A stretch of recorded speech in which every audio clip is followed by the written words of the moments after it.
meetings. Those aren't required. I just doing it mainly to touch base in between during the modules. So just to answer questions, providing assistance you may need, and I'll always record them and post them for you guys in case you have school events coming up, so, or going on that you have conflict. But really just mainly tonight, I want to touch base as module 1 starts. We get into that a little bit, talk a little bit about the couple of the assignments that are going to be coming up that you guys are starting to work on. First thing is I wanted to make sure you guys were moving forward as far as obtaining your group members. Getting signed up for that. Is everyone having success? Have you ran into any problems? I know I've gotten a few emails where they may be enrolled in the wrong group or discovered that it wasn't really grade level appropriate for what they were teaching. I had to go in and take them out of a group. I literally have to delete it on my side before to let you get into another one. So is everyone all right there as far as your groups? No problems? Okay. Next thing I wanted to really look at was the first assignment that's going to be coming up due for you. It's the can't do, won't do assignment, basically to see if any of you had questions that I could answer for you or provide any guidance that you might need. Make sure you guys fully understood that. See if there's any confusion on it. Kind of has multiple steps that you'll follow. It gives you the guidelines and to conduct that activity. So does anyone have any questions on it? I'd emailed you my question and you responded. Okay. And the reason I asked you, I wanted to know if it was in full APA format with the title page and all of that. No. I'd written a bunch of it because I had a kid that I knew exactly who I wanted to do my experiment on. And so I was writing the reflection and I'm like at 350, 400 words. And I looked back and it said the reflection was supposed to be 1 to 200. So that's all right. If you go over a little bit, it's not, I'm not going to deduct points or anything like that. So don't worry about that. Some of when they develop the course shell, some of those assignments, they probably put minimal amounts on there. And I've always just found that doing this particular class and students that do these assignments, when they're doing their reflection, they have a lot of content material that they want to share, and that's fine. That's part of the learning experience, and it's kind of challenging to keep it minimal sometimes. So I'm good with that.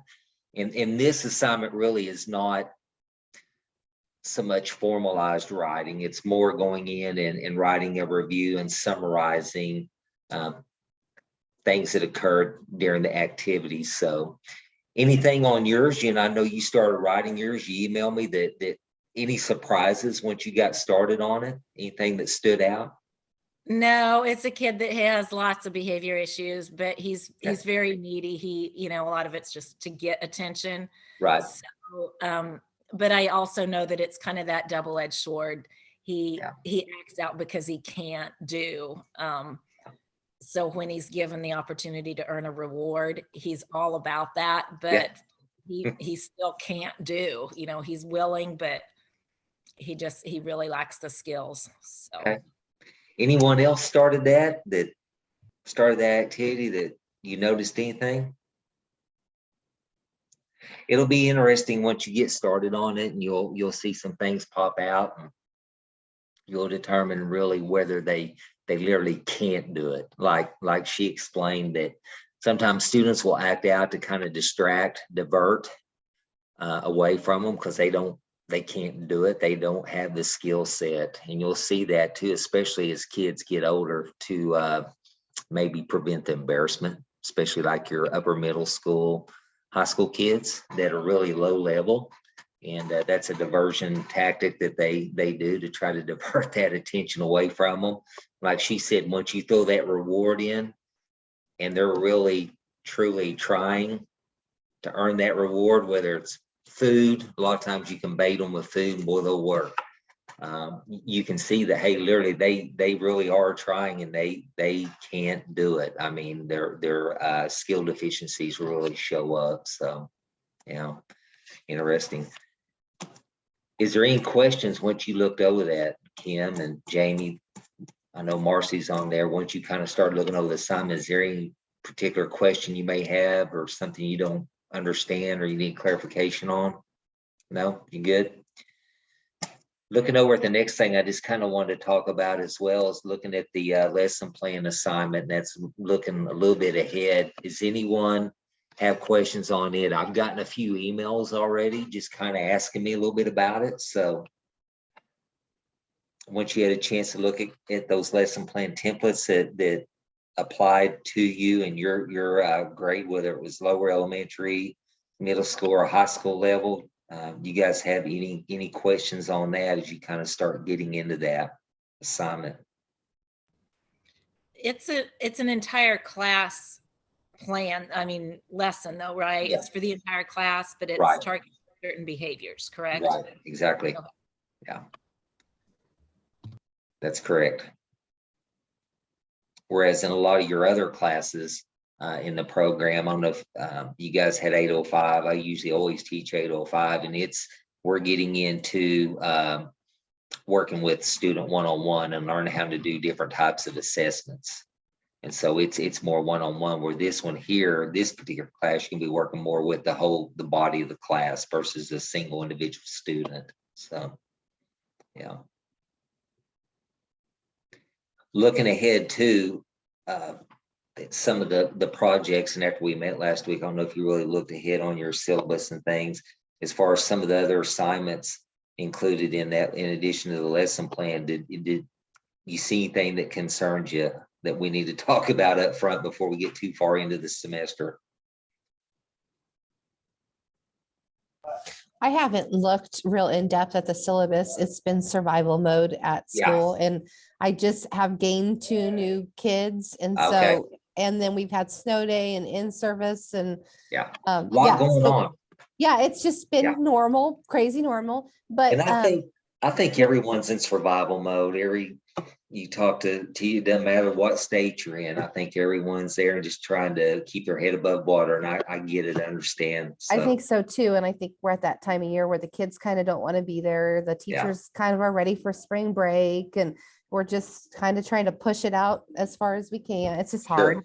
But on the practicum log, the hours, do we have to do any kind of permission slips with parents or anything like that, or just log her out? Okay. Not for that. You're just logging hours, activities. Now, again, the class I mentioned that I normally teach, the 805, I usually teach all those sections, and you're working one-on-one and doing assessments. You do have to get permission forms on that. But this, again, it's more dealing with the whole class, and you're logging in time that you're putting in with different activities, or if you're attending IEP meetings, I mentioned you can include that, whether you're meeting with your special ed director to discuss, a student, or you're meeting with this school psychometrist or psychologist to talk about the testing process. Anything related to special services, you can log those hours in, or that time.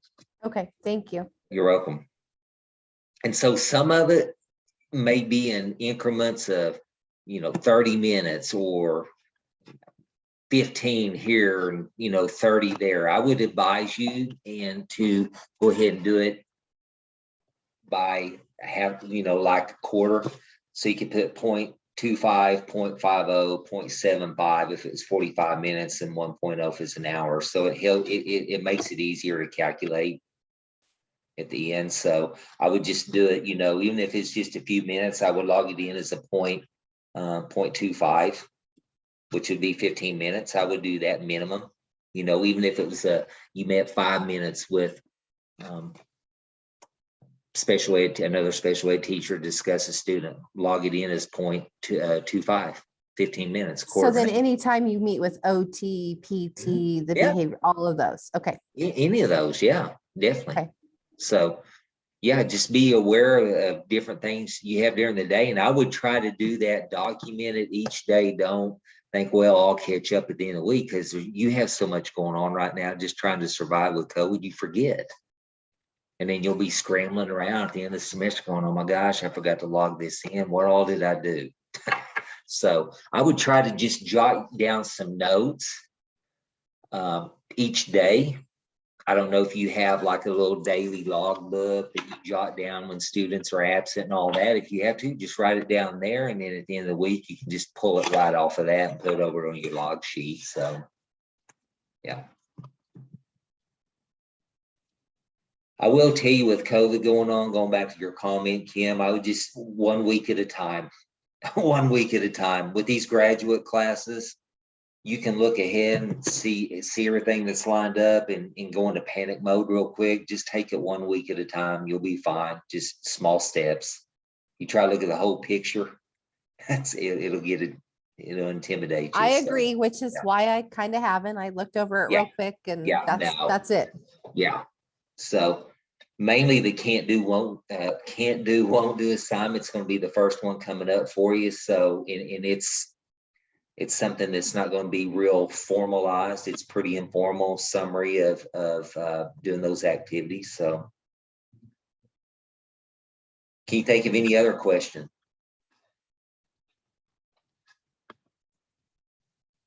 And again, like with this being a later one on Thursday evening, I know it's into the week. I won't keep you guys on for long periods of time, because I know you have a lot going on, unless there's just a lot of questions or something that you're struggling through as a group, and we'll break it down together and go through it. So.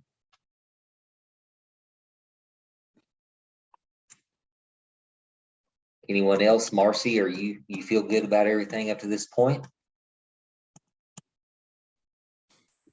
I'm good. Okay. All right. Just want to make sure. Anyone else? Kim, Jamie, you have any questions you can think of? No? I came up with a question about 805. I don't know if it's fair to ask. Oh, okay. Well, I've taught. How can it be a summer class if we need access to do one-on-one stuff with kids?